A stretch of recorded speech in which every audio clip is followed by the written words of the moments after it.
All right, I'm going to show you the last example from that note sheet just on a pad of paper because I messed up on that other paper, but we're just going to go with what I have here. It's the same equation as example 3 on your note sheet.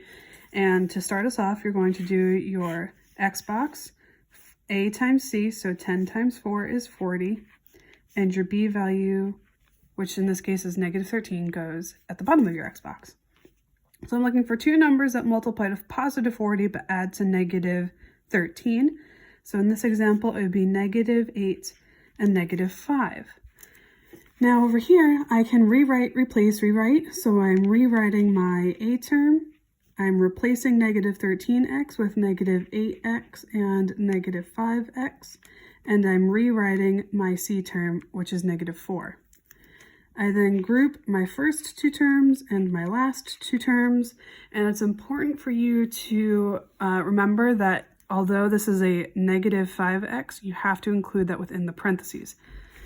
So from here, I can factor out 2x from 10x squared and negative 8x. So if I do that, I am left with 5x minus 4. And over here, I can't factor out anything except for 1. And if you look closely, what I have in the second set of parentheses has to match what I have in the first set of parentheses.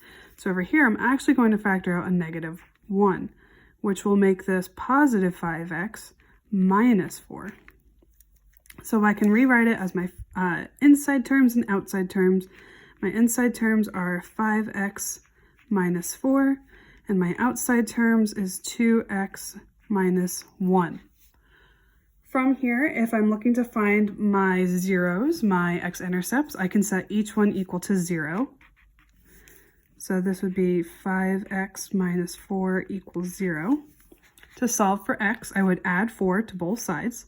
So 5x equals 4. And then if I want just one x, I have to divide by 5. So x equals 4/5. I can write it as a coordinate as 4/5 comma 0. Now over here, set it equal to 0. So 2x minus 1 equals 0. And to solve for x, I would start by adding 1 to both sides. So 2x equals 1.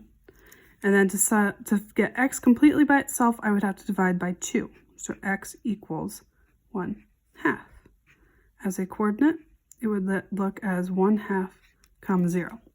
So that is example 3 on your note sheet. Please make sure you fill it in, and please make sure that you email me with any questions that you have before taking your quiz.